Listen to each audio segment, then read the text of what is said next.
We're going to move on, and I've got to say, this is the funniest of the things mentioned in here. Now, this is bizarre.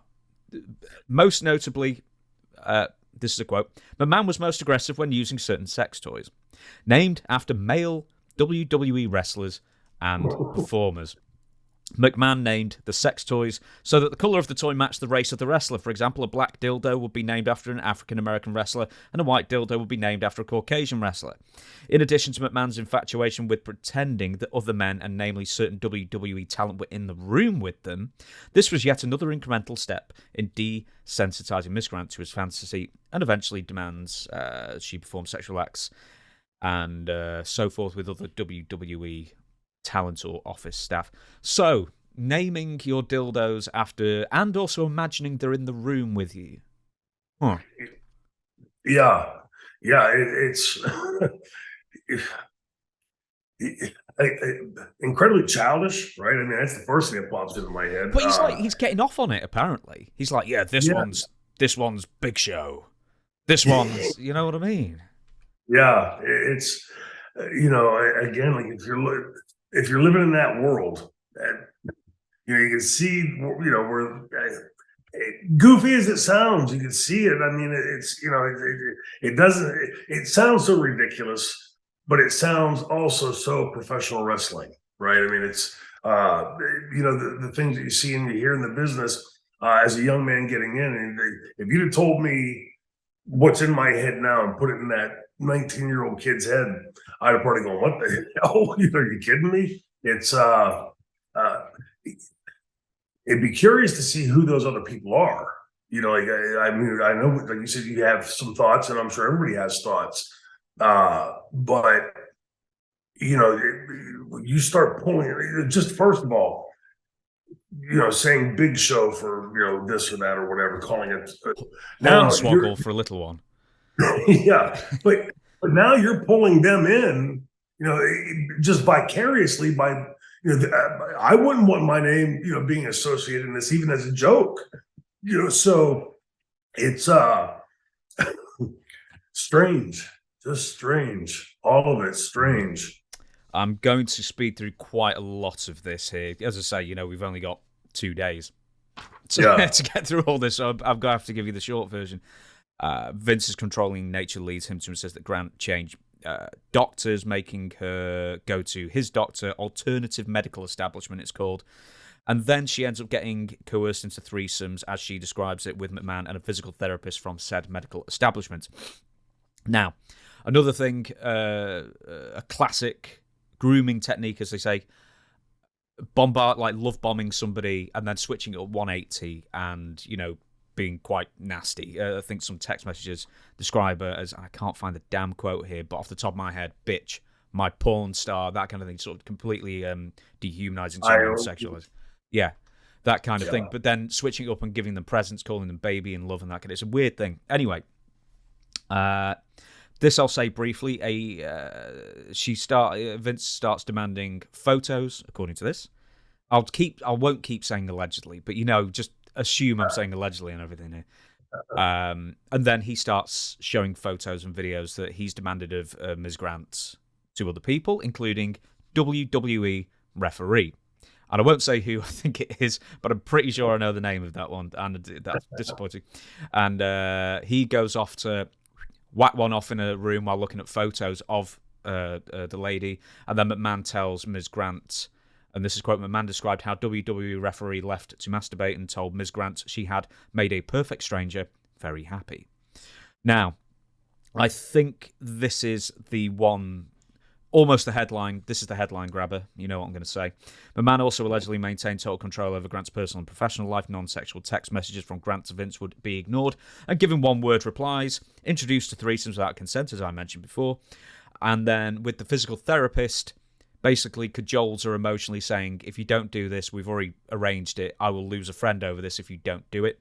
So, and then she's still reticent, and that's when Vince McMahon says, I love you, to her for the first time. And then she agrees.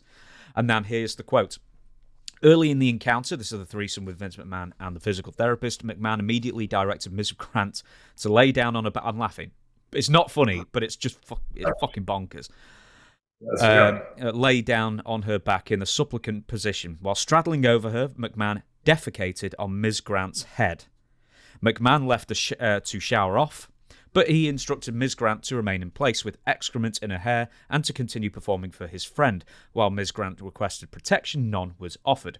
McMahon and physical therapist actively continued with the threesome and directed Ms. Grant's sexual performance for around an hour and a half while she was left covered in feces. Following the threesome on May 11, 2020, McMahon sent an explicit text message to Ms. Grant that further detailed his fantasies of seeing her engage in sexual relations. We won't deal with the text messages on this, there's too much to get through, but so Vince McMahon, according to this, shat on a woman's head for sexual... He's a coprophiliac, apparently, now. Again, I think as well, somebody said saying that we're laughing at this because it is so bonkers. Yeah, it's incredulity laughing at this. It's like, it's unreal. This is beyond Rob Black stuff. Right. Well, and when you look at like that, just that back and forth, I'm gonna lose a friend, putting all this pressure on this girl, I'm Vince McMahon, you're gonna make me lose this friend, and holding it out there, and then all after doing it, I love you, this passive aggressive, again, allegedly, if true, what must have been going through this young girl's head? She's in a room with this really powerful man, right? This really wealthy man, and saying these types of things and doing these types of things, and I'd seen a show a couple of weeks ago, and the woman in a similar situation, albeit not quite as bonkers, was saying that as silly as it sounds now, that all made sense to me then. That like this is how the world works, and when you go to work for a place as big as the WWE and this powerful people, this is what they do, and you start to assuage it in your own head, which really is the effect of the grooming, right? You're grooming them to do this, and it's my heart breaks for this girl or anybody else that would be put through this kind of thing because of an economic opportunity. Let's face it, a lot of people dream, right? A lot of people want to be in movies, a lot of people want to be music stars, a lot of people want to be in wrestling and these other things, because it's so ubiquitous in society, and wrestling has finally broken through that point of being mainstream, much more so than whenever I was a kid watching it, that you could see how some young person out there would say, well, okay, this I'll just do this one time, this is what I have to do, this is my initiation or whatever. And I don't think any human being, male, female, straight, gay, whatever, I mean, none of those things even apply here. No human being should be put through this kind of stuff, period. Especially for all things, employment. Do forgive me for this, because as I say, it's such a insane thing to say, but I have to throw this in.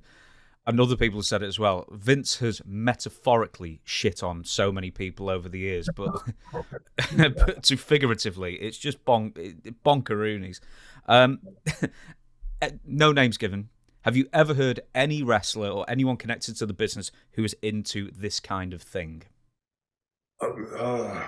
My instant answer would be no. I just check my mental files here. I've heard one. I won't say the name.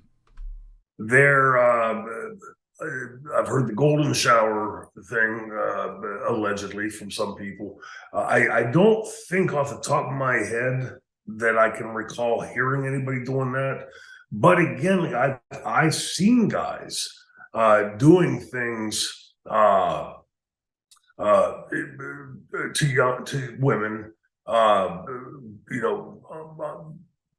with objects and other things, and the women doing it, so I guess at this point, because it's professional wrestling, nothing would shock me. I was telling my friend yesterday that, like the old Scooby-Doo things, if Vince McMahon would get up there and pull a mask off, he's a reptilian or something, I'd go, well, I didn't see that one coming, but I wouldn't be shocked. It's just another chapter.